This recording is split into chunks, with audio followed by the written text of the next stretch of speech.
Here, guys, sugar is in everything. We're going to eat the holiday weekend, and for the next month and a half, 2 months, we're going to call it the holidays, and we're going to be eating bad from now on for the next couple months. Realistically, with Thanksgiving, Christmas, and you're shaking your head no, I hope not. But a lot of people will. They take 3 days and they turn it into 3 months, right? Thanksgiving, Christmas, and New Year's Eve, or New Year's Day, and they take 3 days and they turn it into 2 or 3 months of holidays. And before you know it, you wake up and you're 10 pounds overweight, and then you show up at my door. The beginning of the year, everybody's wanting to lose weight, and so that's our busiest time of year. So I want you guys to do something now, so when it comes time in January, you're 10 pounds ahead of the curve. So you lose 10 pounds between now and January versus coming to me in January saying you want to lose 10 pounds, okay? So we're going to talk a lot about sugar tonight, and we will mention diabetes because a lot of you guys are here to get rid of type 2 diabetes, so we help you out with that. So we will discuss diabetes as well, but in general, half the room is diabetic, half the room is not, so we're going to keep it sort of neutral in the middle when it comes to your blood sugar, okay? This is what happens when you consume too much sugar. Weight gain. You don't get fat from eating fat, guys. That's a myth. You get fat from eating too much sugar. Basically, it's as simple as that. Sugar causes heart disease. It's not bad cholesterol. It's not junk. It's actually the sugar. Fat doesn't cause heart disease. Sugar causes heart disease, okay? Do your research. Diabetes, especially type 2 diabetes. Cancer. This is why they give you a PET scan when you have cancer. You know what a PET scan is? It's radioactive sugar is all it is, right? And so your surgeon or your cancer doctor doesn't tell you this, but the way they discover cancer in the human body a lot of times for a PET scan is they inject you or make you drink radioactive sugar. And the cancer cells gobble it up like fertilizer, right? And so when they do the PET scan, they can see the cancer glowing on the PET scan because it's absorbed all the radioactive sugar that they just injected into your body. So when you're getting a PET scan, they're actually feeding the cancer at the same time. So that's why we say sugar is the devil, and make sure you're careful with consuming too much sugar, especially if you have cancer in your family or if you've battled cancer in the past, because that's just going to feed and fertilize those cancer cells. Depression, too much sugar causes depression, believe it or not, because it causes inflammation. When you have too much inflammation, cortisol goes up, and cortisol affects the adrenals, which affect the serotonin levels in your brain, and you get depression and anxiety from too little serotonin. All right? Low energy, fatty liver, skin and cellular aging, and then acne. Your teenagers, you guys know this, right? So if you are a diabetic, this is what's going on. Every single day in our country, according to the American Diabetes Association, over 4,600 people are diagnosed with diabetes, right? Which is a preventable disease. There's nearly 30 million Americans that have diabetes, and it looks like 86 million people are considered pre-diabetic, which I don't agree with, but if you look at the numbers, that's where it's coming from, and I'll discuss where they get those numbers in a moment, why I don't agree with the pre-diabetic numbers. But it costs our country $322 million a year because you guys eat too much sugar. One out of every 5 healthcare dollars is spent treating type 2 diabetes. And if you have Medicare, 1 out of every $3 spent in Medicare is to cover type 2 diabetes treatments or managing. So that's a lot of money right there. All right? And this is according, again, to the American Diabetes Association.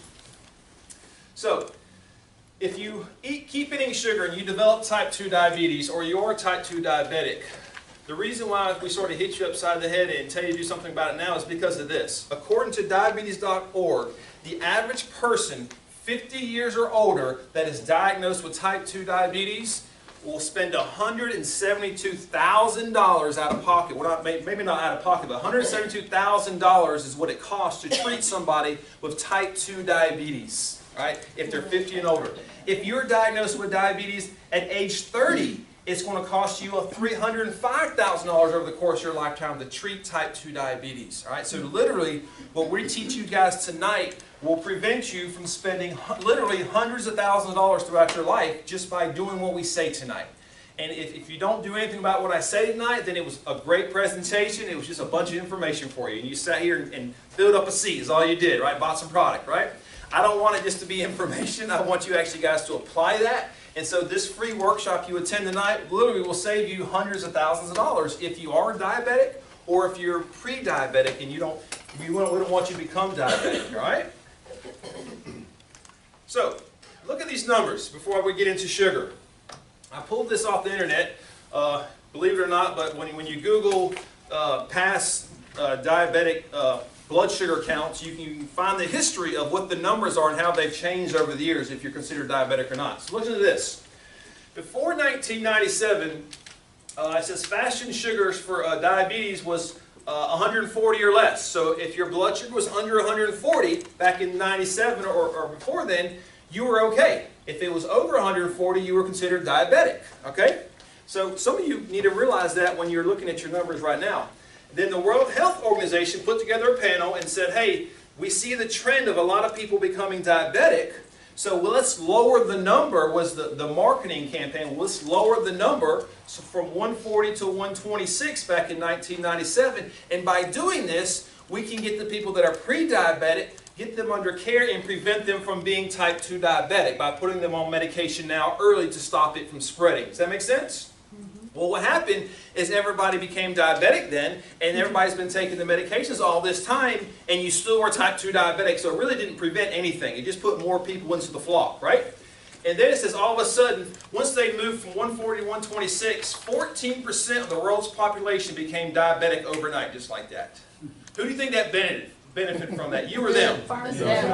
Yeah, somebody said pharmaceutical. So later in 2003, they think they get smart, and the World Health Organization created a diabetic advisory panel, and it was made up of the people on the diabetic World Health Organization's advisory panel was made up of the 7 biggest pharmaceutical company reps. All right, so the people on the panel were the 7 pharmaceutical reps. Does that make sense?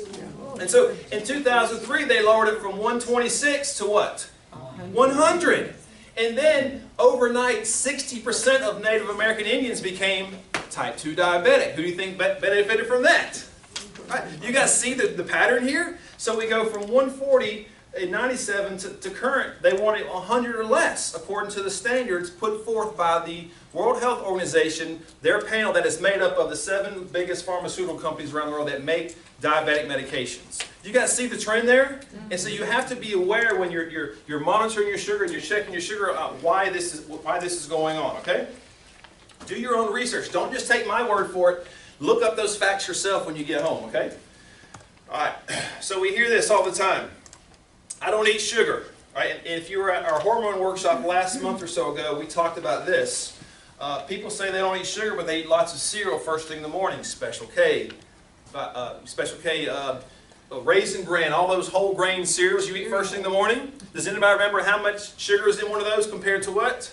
A couple donuts? Or Yeah. So literally, a bowl of Special K or Raisin Bran is like 1 to 2 Krispy Kreme donuts. It's got the same amount of sugar in it. And you eat the cereal thinking you're doing a good thing, right? It's ludicrous, right? And so look at this. And this is where this comes from. The American Heart Association, whose job is to prevent heart disease and make people aware of heart disease, has a standard on how much sugar you should be allowed to put in your body every single day and be safe. And according to their numbers, not ours, they say men are allowed to eat 9 teaspoons of sugar per day, and women should eat 6 teaspoons of sugar per day for a balanced diet. That's what the American Heart Association is saying about sugar. They're saying it's okay to eat this much sugar, right? Well, a small can of soda has 9 teaspoons of sugar in it. So drinking it, they're saying it's okay to drink at least 1 soda a day is all you can drink, but it's okay. You guys see the madness in that? So watch this. Now we're not talking about a can, but we're talking about a Mountain Dew. All right? My eyes are bad. How many grams is it? Yours bad? You got glasses. Is it 70 what? How many grams of sugar is that? 77. So 77 grams of sugar is in a Mountain Dew. Right? 77 grams. Does anybody know how many teaspoons of sugar 77 grams is? I'm about to show you. Watch this. Watch this. So this is, watch this. There's 77 grams in that. You guys count out loud with me. 1, 2, the girls are going to hate me after the mess I made. 3, 4, 5, how come I'm only counting? 6, 7, 8, 9, 10. What do you guys think? More? Yeah, more. Yeah. 11,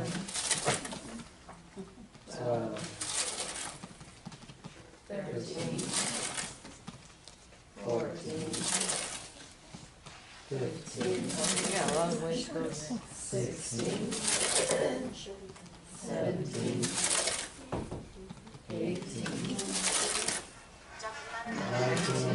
19 and a quarter. So 77 grams of sugar is equivalent to 19.25 teaspoons of sugar. Now, so we have this sugar here. We take, look at all the sugar. That's half the glass. This is the same size, about, well, this is a little smaller than that. This is like I think this is 16, this is whatever, this is 20. So 4 ounces less, but you get the idea.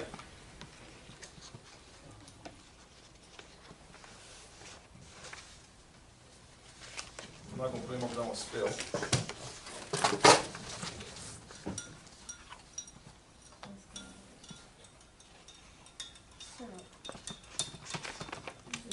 You're drinking rock candy. So, other than Jonathan on the front row, would anybody in the room be willing to drink this? Think about it. Jonathan's like, yeah, that's why you're missing the 2 teeth, buddy. I love this guy. He sits in the front row every workshop. All right? So, this sugar water has the same amount of sugar in it as this Mountain Dew does. But technically, this sugar water is healthier for you than the Mountain Dew. The Mountain Dew has the sugar, the water, and then all the preservatives and chemicals and carbonation in it as well. So technically, the Mountain Dew is a lot worse than the glass of sugar. If you're going to drink a Mountain Dew, you're better off drinking a glass of sugar water every single day. You guys realize what you're doing when you drink Mountain Dew or Dr. Pepper or anything like that? So the point of that exercise is for you guys to see how much sugar is actually in the soda you're drinking. I'm going to set this right over here. Liz, can you do something with that so it doesn't get spilled over? I did a workshop one time and it spilled. You think that was sticky? Yeah. And so bottom line is, guys, this stuff is really, really killing you, okay? All right. And so you say, well, exactly how much? So a third of the hidden sugar that we eat is actually in sodas. But we think that's a lot, and that is a lot. But 2/3 of the sugar that the American person eats on a regular basis comes from this stuff. Lunch meat. You know they put sugar in lunch meat so it tastes good? Pizza, sauces, spaghetti sauce, bread, soups, crackers, fruit drinks, canned food, yogurt, ketchup, mayonnaise. You know, ketchup and mayonnaise is just high fructose corn syrup is all it is with some dye in it. Okay, you guys understand it's pure sugar is all it is. It's ketchup. It's just pure sugar with some dye in it. It's, the #1 ingredient ketchup is high fructose corn syrup. That's all it is. And it's got like red number something in it. And that's it. Right? And some flavoring. And so this stuff is in everything, guys. It's including this. There's big business in this. So I was at Walmart, and there's a whole section at Walmart for the diabetic supplies, right? If you're diabetic, you know where the section is at Walmart. Okay? There's a whole market out there of diabetic, type 2 diabetic milkshakes and drinks and stuff you should do if you're diabetic. Like meal replacements and things like that, right? It's called Glucerna. Look it up or look at it when next time you're at Walmart. So Glucerna is the diabetic name brand for a meal replacement shake they encourage diabetics to take. This is the ingredients in Glucerna, in the shake. If you know anything about ingredients, the worst or the most popular, the most amount of ingredients is listed at the top, and as it goes below, the smaller amount of ingredients. So, if you guys can see where you're coming, where you're sitting, the top the top 5 or 6 are this. So there is water in it, but the #1 ingredient other than water is corn maltodextrin. You guys know what that is? It's sugar. It's high fructose corn syrup.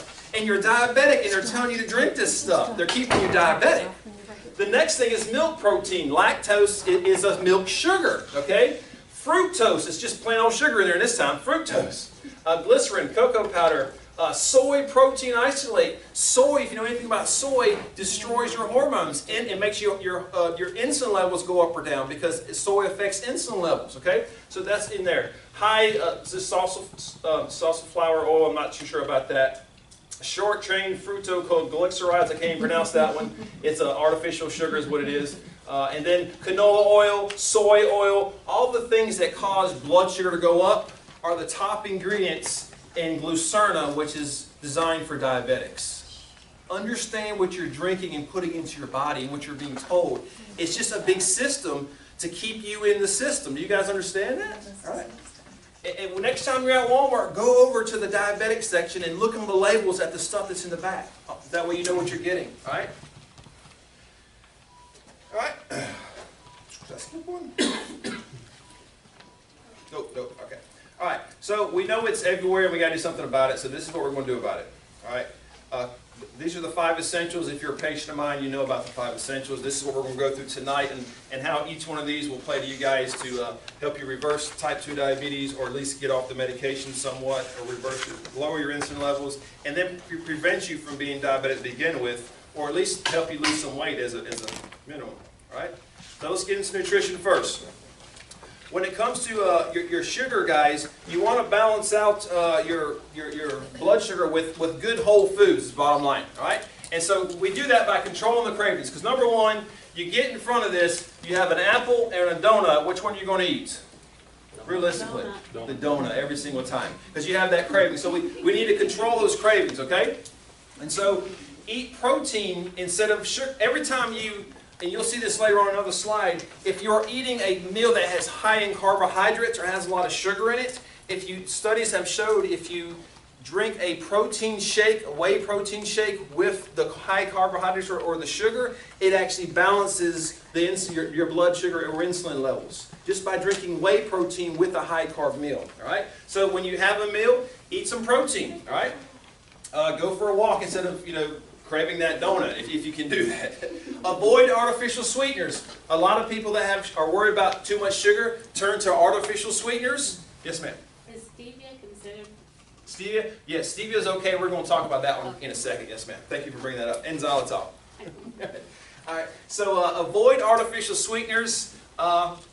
Everybody turns to the artificial sweeteners because they think it's better for them than sugar. My stance on that, and I'll show you why in a moment. I'd much rather you guys eat good old-fashioned sugar than artificial sweeteners, okay? Because the artificial sweeteners actually play more havoc on your insulin and your blood sugar levels than regular sugars do. And I'll show you the research behind that. Not to mention artificial sweeteners cause all kinds of other side effects. Just as a side note, I saw a study the other day. People that have fibromyalgia, they did a study with women on fibromyalgia. 90% of women that have fibromyalgia take a lot of, they use a lot of artificial sweeteners. And they realized if the women that stopped the artificial sweeteners for 9 weeks, almost 100% of the fibromyalgia went away, just from cutting out the artificial sweeteners. All right, because of the inflammation it causes. So we'll talk about that in a second. Eat fruit instead of a donut, obviously. If you're diabetic, you guys know, stay away from some of the really rich fruits like peaches and some apples and bananas and stuff like that, because while they are healthy for you, it's a fruit, you want to stay away from them if you're diabetic, because that type of sugar, fructose, even though it's a good sugar, it can still spike your blood sugar levels as well. So we tell, yes ma'am, Virginia. What about grapes? Grapes, stay away from the grapes too if you're diabetic, just temporarily, because all those different things they have a high glycemic index, and they do wreak havoc on your insulin levels, even though it's a good sugar that the Lord made, it's fruit, don't get me wrong, it's good for you. But if you're trying to lose weight or get your blood sugar under control, initially we say cut out fruit for about a month just to get everything under control. All right? A good source of fruit if you want to eat fruit, if you're diabetic, no more than a half a cup of berries a day and lots of Granny Smith apples, because Granny Smith apples don't have any sugar in them. They're the lowest glycemic index when it comes to fruits. All right? And if you have a sweet tooth and you like chocolate, do dark chocolate. All right? Raise your hand if you had our patient appreciation day the other day. Everybody tried the dark chocolate we had? That was dark chocolate. It was good for you, right? So eat stuff like that. You don't have to just do a candy bar. By the way, a candy bar has the same amount of sugar as a banana does.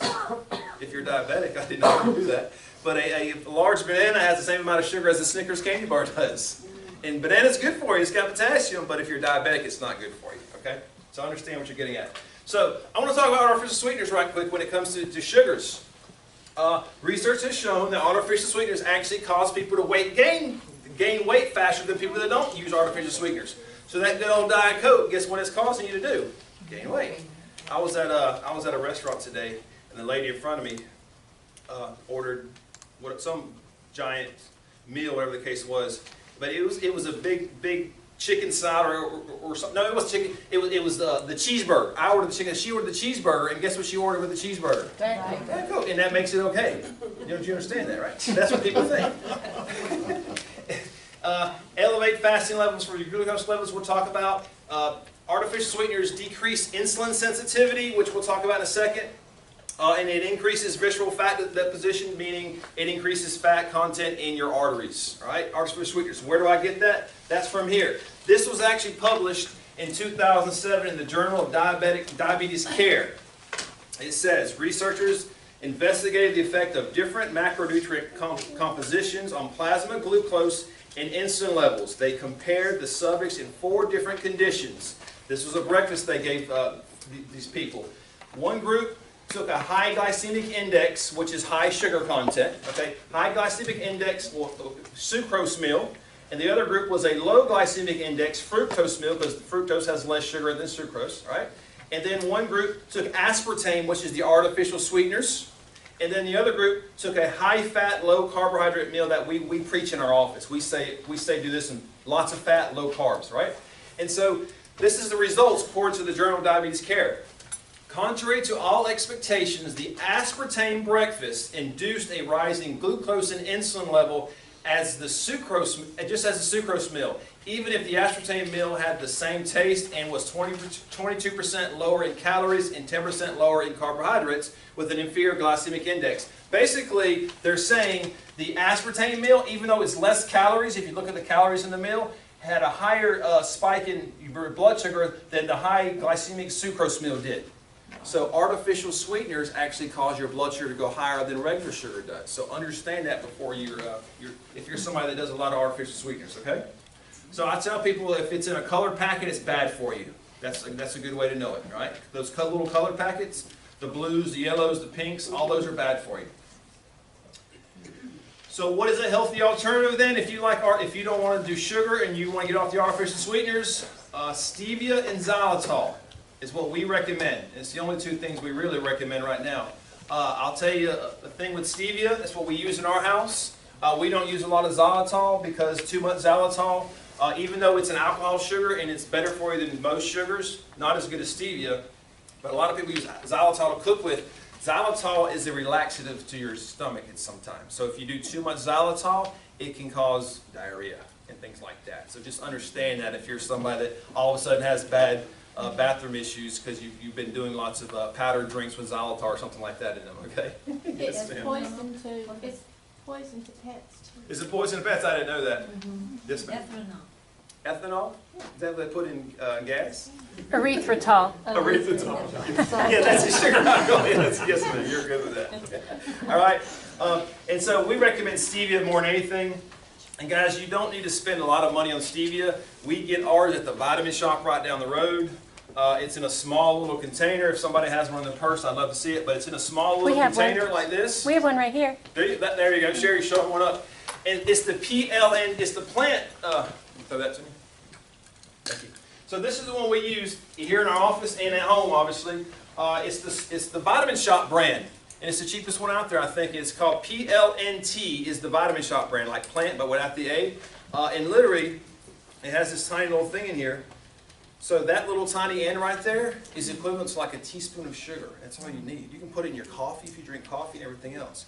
And this is what we recommend to get it at the Vitamin Shop because it's the best one we found out there, and it's not that expensive because it's the store brand. Liz? Thank you.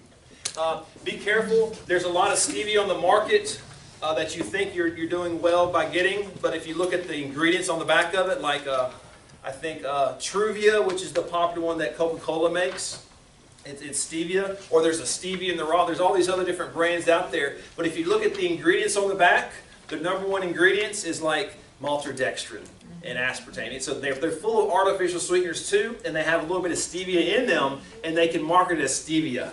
It'll say organic stevia or organic stevia in the raw, and they'll have some organic stevia in there, but it's like the very last ingredient. And the main part of the ingredient is an artificial sweetener like maltodextrin or something like that. So just understand, read the labels is the bottom line with that. All right. Any questions about stevia or anything else before we move on? Yes, ma'am. Walmart's got one organic one that's pure, and on the back it just has organic stevia leaf extract, and then it has natural flavor. Well, I called the company, I said, what's in that natural flavor? Yeah. And they said, it is not fructose or anything, because I went to the website, and it had that. She said, that is old, we don't do that anymore. So I had, they'll call you back. Good for you. So I called it back. Yeah. So Yeah, she said. yeah, it's interesting because you don't know what the natural flavor is. It could be something else. Beetroot fat extract. Yep, yep. So, but the one we always recommend is the stevia. All right. Any questions about alternative sugars and things before we move on from that? Guys? All right. Somebody? Yes, ma'am. I'm not a member, but, Yeah, you are. He's been a member for a long time. I mean, why, how do you counteract the bitter taste? Of stevia? If it tastes bitter, then you're putting too much of it in there. Or That's if you're what I would buying, say. if you buy off the counter, the stems and everything is ground up in it. If you buy the plant, PLNT, it's just the leaves. And Can it I makes see a that? big difference in the taste. Can I see the, you know it?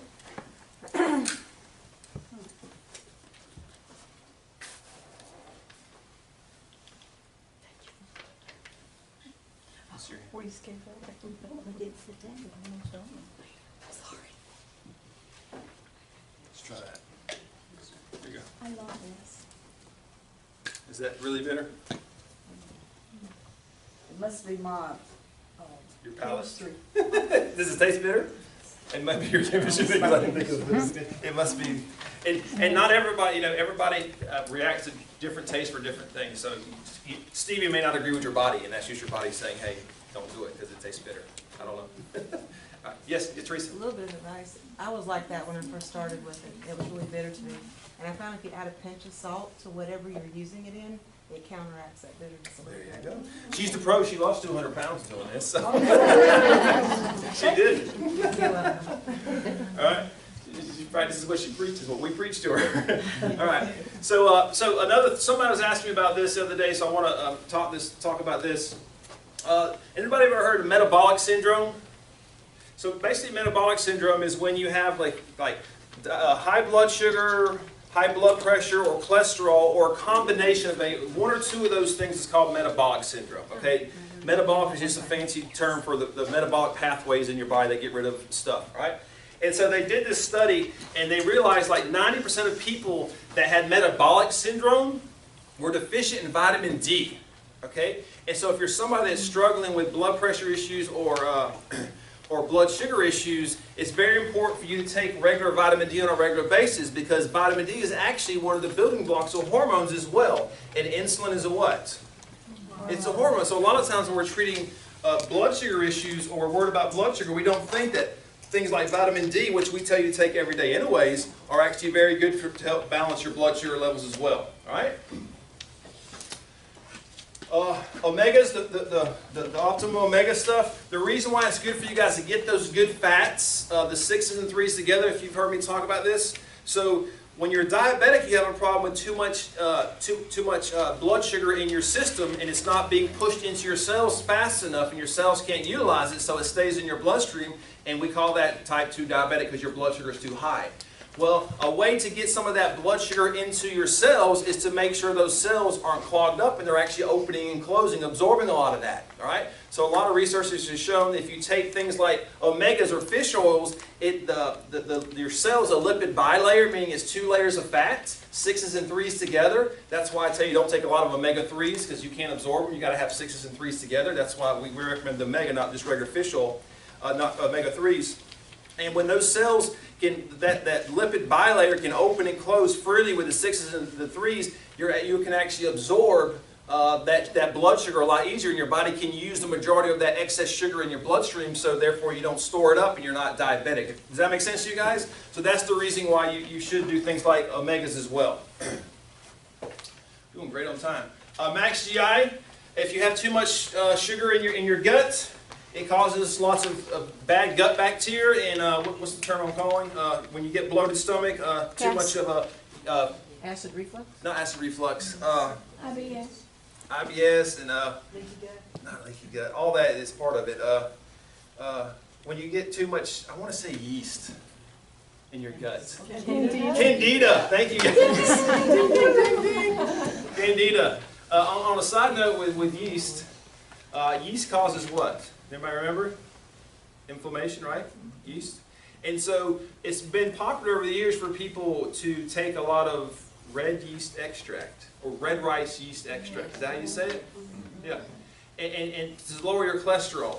But if you know anything about cholesterol, cholesterol is from too much inflammation in your bloodstream. So if you take too much of that red rice yeast extract, whatever's over time, it's going to cause a bunch of bad gut flora, and it can actually cause inflammation. So just understand that if you're somebody that takes a lot of red yeast or red rice yeast, whatever that stuff is out there, it can actually cause more problems down the road. So anyways, so back to Max GI. If you have too much blood sugar, if you have too much sugar in your gut because you have a poor diet or have type 2 diabetes, that gut bacteria is bad, and it's not stagnant, but it's got a lot of candida overgrowth because of a lot of the sugar content. So the best way to regulate that is things like Max GI that have those probiotics in them. They have the certain essential oils in there that help regulate the gut. So it's important if you have diabetes also to look at Max GI. All right? Want to say something? This is a new one. You know, every time I do one, it breaks and doesn't work. I went out and bought me a new one this morning, and I'm pretty impressed with this. It's got a laser, but the laser doesn't work on the TV. Look at that. You see? I spent $30 on this thing, and the laser doesn't work. I'm fancy. I'm moving up in the world. All right, where we go. All right, magnesium. They followed 5,000 people over a 15-year period, this study did, and they realized that people that took magnesium on a regular basis didn't develop type 2 diabetes like the rest of the culture did. So there's something about magnesium that regulates insulin levels. So something simple as taking magnesium, like a lot of you guys should do already, actually helps regulate blood sugar. That come from 5,000 people over a 15-year period. It come from the American Journal of Epidemiology and the circulation journals where that was published. All right? How much do you take? Teaspoon. No more than a teaspoon. You ever heard my story about that? Let me share it. He likes to talk about food. You said poo? Yeah. So my wife takes magnesium because it also helps her sleep at night. So she takes this. We have the magnesium on her nightstand with all her other stuff because she's really big into supplements. And I couldn't sleep one night. I kept waking up like 2 in the morning. She says, "Honey, just take some of my magnesium," because she takes a teaspoon every night before bed because it relaxes everything, helps you sleep at night. And as a man, you know, we just whatever. And so I said, "No, I'm too tired to pour a teaspoon. I'll miss half of it." So I just opened up the bottle and took a quick swig, guessing my teaspoon. Well, an hour later, I was in the toilet because it causes diarrhea. If you're backed up, that'll clean you out. You don't need that other stuff. Just drink too much magnesium. And so that's why I say no more than a teaspoon every day. Okay. Can it help you lose weight? Yeah. If you're doing a flush, it can. If you count that as weight, you'll lose a lot of it. Just drink plenty of water. Okay. All right. Let's see. Grass-fed whey protein. It's very important if you're diabetic or you're worried about your blood sugar to, like I told you, if you're eating a high-carb meal, do a whey protein shake with that, or do a protein shake first thing in the morning. It's very, very good to balance blood sugar, guys. Whey protein is awesome when it comes to blood sugar. And so a typical day, because I always get a lot of questions, and if you meet with Stacey, our nutritionist, she goes through a lot of this in more detail. So if you haven't done that, guys, that's part of your care. Make sure you're meeting with our nutritionist. That's part of your care. But get signed up for her classes. But a typical day would look like this if you're somebody trying to cut down your sugars. For breakfast, grass-fed whey protein shake or plant protein shake and some eggs. All right, that's good protein right there to help balance your blood sugar. For lunch, a salad with your leftover fat or protein from the dinner you had the night before. So be smart about this. So for dinner, you want to do lots of protein. We encourage eating meat in my office. I'm all for eating meat. And red meat is okay for you guys as long as it's grass-fed and grass-finished. Okay? Just because it says grass-fed beef doesn't mean it's good because they grain-finish it. So make sure it's grass-fed and grass-finished is the key right there. Okay? And so if you make enough of it, you can use the leftover meat for your salad for lunch the next day. So you're being efficient about that. Okay? And then obviously do some vegetables before you go to bed. The reason why you want to do protein before bed, guys, is because your body repairs itself when you sleep. And so it's important to do protein before you go to bed. You don't need any carbohydrates before you go to bed because your body doesn't need the energy. Right? And that's why your sugar spikes first thing in the morning. So just do lots of protein before you go to bed and use the leftovers for your lunch to put on a salad or something like that. And if that's not enough food for you, if you like to eat a lot, I encourage you to eat a snack in between each one of those. I eat 5 times a day, and I encourage people to eat 5 times a day. All right? I love a good, I'll put a fat here and I'll put a fat there. All right? So for here, I'll do like a handful of almonds or one of those packages of nut butter you can get at the grocery store now. That's just pure fat. It's just nut butter is what it is. It's a good type of fat. They have all the different ones out there, but I can't remember the brand we use. I actually have some in my office if you want to see it later. But so I'll do a package of nut butter here, and I'll do another package of nut butter or a handful of almonds or cashews or something in between those. Avocados, yeah. Just a good fat is what you need in between your big meals. And it doesn't matter if you're still full. I've seen people lose weight even though they're full from breakfast. I still force them and make them eat in between this meal right here, and then they start losing weight because their body's using that good fat versus the sugars. Does that make sense? Because we're sugar burners, I always say this, and we're not fat burners. So we store our fat here and here, guys and ladies, right? Men here, ladies back here. And so to switch that, you cut out the sugars and you replace it with the good fat, and you become a fat burner, not a sugar burner. And that's the fastest way to lose weight and reverse things like diabetes. All right? Any questions about meals and things like that before I move on? That's the advanced plan, by the way. So if you're a new patient or a guest, when we say our nutrition program, that's the advanced plan the diabetic should follow, not the core plan. All right? The next essential is the mindset. Stress increases your blood sugar levels. All right? We talked about cortisol last month at our hormone workshop. But also when you're stressed out, your pancreas secretes glucagon. Does anybody know what glucagon is? It's sugar. All right? So when your body's stressed, it realizes it possibly should need more energy, just like the cortisol. It secretes cortisol when you're in that fight or flight because you need more energy. And so your pancreas, which also makes insulin, but it also makes the sugar component too that makes your blood sugar go up. So if you're somebody that's stressed all the time or stuck in fight or flight, your pancreas will start making glucagon and secreting that, which is going to make your blood sugar go up. That is why some people have high blood sugar that stay stressed all the time, even though they eat healthy, because their body's stressed all the time. So make sure your stress levels are coming down and you're avoiding those family members that are causing you stress. You know, I have 7 brothers and sisters, and Stacy has 10. We have those people, I say this all the time, we have those people that call, we don't answer. But it's true. Call them back tomorrow. I was busy. I was doing a workshop, man. I'm sorry. I was busy. Love them to death, but they'll stress you out. They'll stress you over their stresses. This time of year, people always wonder, well, what do I do when I go out to parties? Because everybody's eating at Christmas and Thanksgiving. Just don't show up hungry is your number one thing, right? Don't show up hungry because you're going to eat when you get there. Don't linger by the food table. Some of you ladies have a problem with this, not because you like to eat, because you're worried that somebody is not eating your dish, and your dish is going to be the one left over, and so you're eating extra of your dish. I've seen it happen at events where you ladies make a nice, beautiful meal, and you want it all gone, because if it's not all gone, you're offended, right? It happens at church all the time. And so what happens is you elbow your husband or you, and you go up there and you get seconds and thirds of your dish because it's not all gone, and you don't want it to be left over. You're looking at your husband. I know. It's hard to do that. I plead the fifth. You plead the fifth. All right. Plan ahead. If you're worried about what you're eating, bring the healthy dish. Come on. When you go to a party, everybody has to bring a dish. Why don't you be that person that brings the healthy dish? Right? There's lots of healthy recipes out there. When we do our recipe nights here in the office, I mean, there's lots of healthy food. It all gets gone. And it all tastes really, really good. Just get a recipe from the staff and do that. And obviously the biggest thing you need to do at the party is avoid the alcohol. Because, you know, alcohol is full of what? Sugar. Sugar. All right? So avoid that stuff. Next one. Next essential. Oxygen and exercise. Everybody's favorite part. They love to exercise, don't they? No. Exercising first thing in the morning, guys, balances your blood sugar levels. All right? So for those of you that have issues with your blood sugar, the burst training that we teach, and if you don't know how to do it, Liz can show you how to do that, but the burst training and the exercise stuff that we teach in this workout room right here, and she will gladly go work out with you guys in there.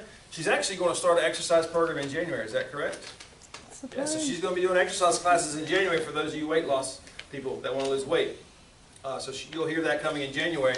But by doing exercise first thing in the morning, it helps balance your blood sugar first thing. That way you have a great day of not having your issues with your blood sugar spikes. All right, so it's very important to exercise first thing in the morning.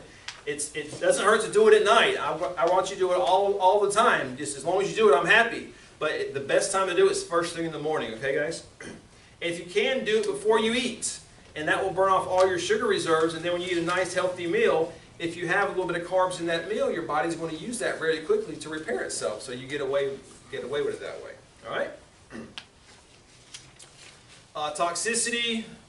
You've heard me say this before. Toxins, there's a new term out there now called diabetogens.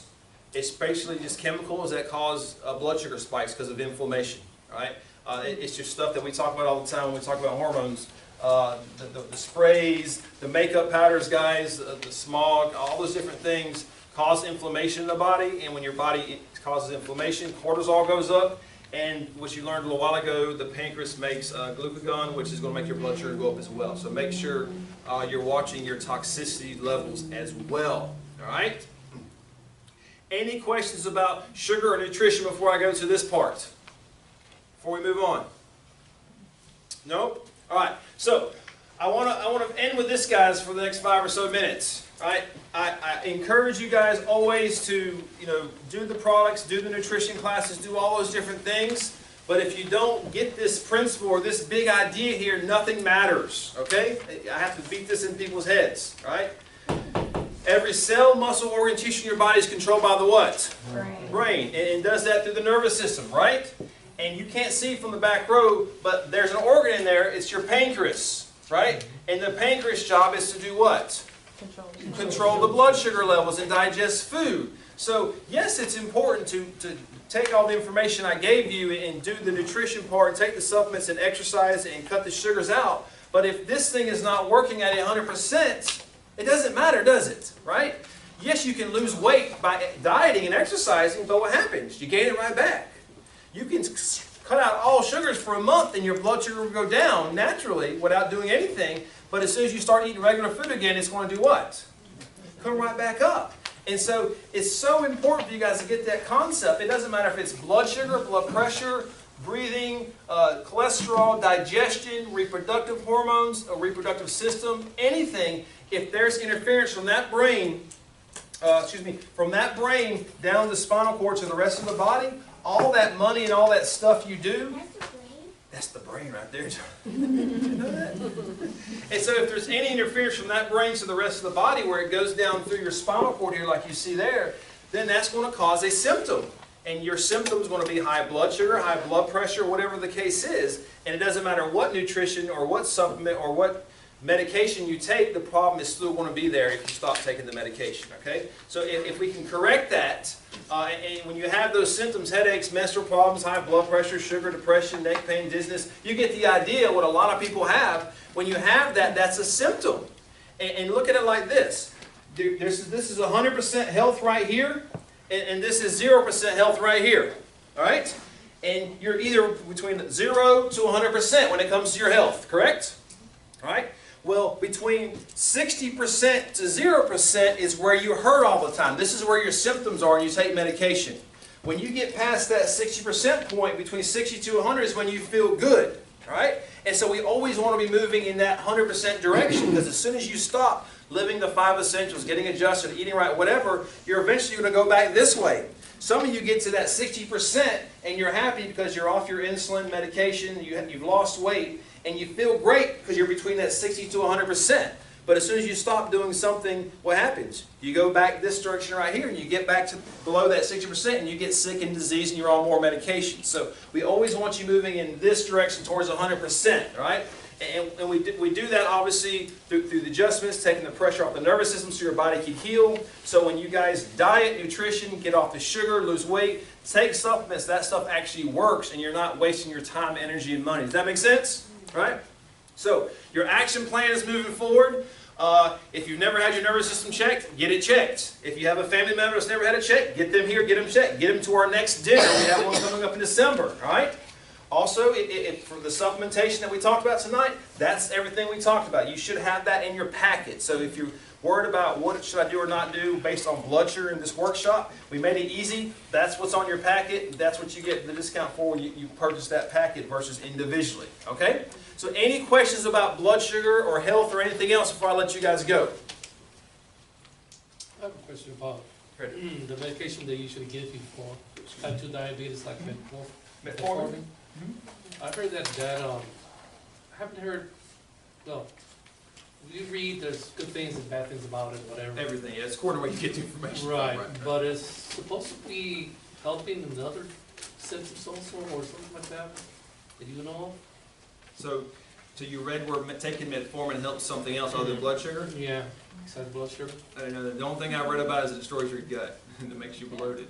Yeah. That's why I don't really believe in. My doctor prescribed it for me when I was having trouble getting pregnant. She said a side effect is. But I also know it depletes your B12, so Yeah. that's not a good thing. But So you can take metformin and get pregnant, is what you're saying? that's what she told That's what me. your doctor But said? yeah. Okay. I think well, I don't know if it shrinks Yeah. fibroids. I don't know if it does that, but Gotcha. because that was my issue. Yeah.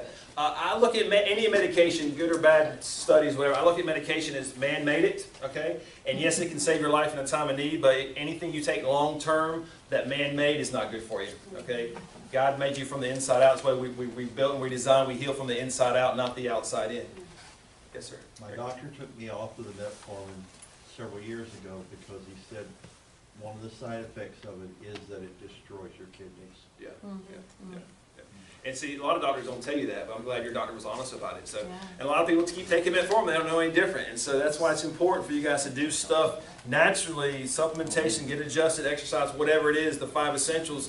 So the goal is to get you off all those medications, like we see it happen every single day. You just got to put in the time and the effort to do that. So you're not spending hundreds of thousands of dollars every single year, well, not every year, but over a lifetime, treating something that's completely preventable. You lifestyle your way into it, you can lifestyle your way out. That's the bottom line. All right, you just got to be strong enough to do that and not be lazy. Okay? Amen. Any other questions? Man. Yes, ma'am. I've been taking the berberine. Berberine balance? Yes, and it's lowered my blood sugar. Mm-hmm. Will it eventually, I won't have to take my... Yeah. And so she mentioned berberine balance. A lot of times when people get stuck and they can't get their blood sugar down, we put them on berberine balance. And berberine balance does the exact same thing that insulin and metformin does without the side effects. Has the same effects, just without any side effects. Can I do away with my medicine? and Not, just take- not yet, eventually, but you hadn't been here long enough to do that. We'll have that conversation down the road, but not yet, 'cause you just started, okay? But yeah, a lot of people do that eventually, yes ma'am. And then over time, you wean yourself off the berberine. Yep. Any other questions? I saw one over here. Nope. Yes ma'am. Now, I'm just trying to gather all this. Is the group, are you saying that blood pressure medicine is not good? Yes ma'am. So what if you're taking it and you just stop? No. You got to find out how come you have high blood pressure. I don't. Okay, then why are you taking it? Not to call you out in front of everybody, but you know, Or heart muscle. It's not. yeah. And it's, I don't know your situation or why the doctor put you on that, but the side effects of blood pressure medication, to me, aren't worth the benefits of that. Okay? And I don't know what your heart condition is because I've never sat down with you and we've never talked about that because I see him all the time, but it's not you. So I can discuss that with you in private later because I don't know what's going on. But so basically to answer the question, if you're taking a blood pressure medication something like that, the goal should be to get off that. But in order to get off any medication, blood pressure, blood sugar, or cholesterol, or whatever, actually cholesterol, I'll tell people let's just stop taking that because it's killing you. But blood pressure and blood sugar medication, you want to put an action plan together to get healthy enough where you don't need it. Right? The reason why you need it is because you're not healthy enough for whatever reason. Right? The heart thing or lifestyle, or if it's a genetic thing, I can't do nothing about. But you know, just everybody's different. But the point is you live a 5 essentials lifestyle to get healthy enough where you don't need the medications, and then we slowly wean people off that way. That answer your question in a nutshell? All right. Yes, ma'am. If you have berberine for diabetes, what do you have for blood pressure? Berberine. Also? Yeah. Oh. It gets rid of inflammation. It does. Yeah, it does. Yep. All right, guys. Bless you guys. Have a great evening. I'll be here to answer any questions afterwards. If you have any. Stop. And you want to tell